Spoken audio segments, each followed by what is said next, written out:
اللہ کی راہ میں آپ کا حق ہے اللہ کی راہ طے کرنا۔ یہی ایک وقت ہے اللہ کی راہ طے کرنے کا، مرنے کے بعد یہ راہ نہیں ہوگی، پھر آپ کا سفر ختم ہو جائے گا، تو اللہ کی راہ میں بیٹھا کرو۔ ایک مرتبہ رسول اللہ صلی اللہ علیہ وآلہ وسلم تشریف لے گئے، کچھ لوگ بیٹھے ہوئے تھے۔ آپ صلی اللہ علیہ وآلہ وسلم نے ان سے پوچھا کہ آپ لوگ کیا کر رہے ہیں؟ انہوں نے کہا ہم اللہ کا ذکر کر رہے تھے۔ آپ صلی اللہ علیہ وآلہ وسلم نے فرمایا اور کوئی بات نہیں؟ انہوں نے کہا ہم اللہ کا ذکر کر رہے تھے اور کوئی دنیاوی کاروبار نہیں تھا۔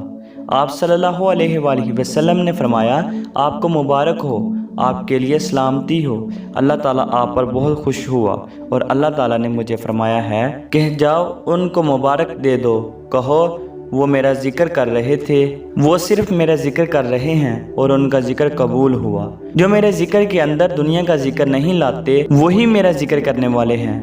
دنیا دنیا ہے اور دین دین ہے، مطلب یہ ہے کہ وہ صرف اللہ کی راہ میں اللہ کے کام کے لیے چلے، وہی لوگ فلاح پاگے۔ حضرت واصف علی واصف۔ امید کرتا ہوں کہ آپ کو آج کی ویڈیو اچھی لگی ہوگی۔ اگر ویڈیو اچھی لگے تو لائک اور سبسکرائب کے بٹن کو پریس کر دیں۔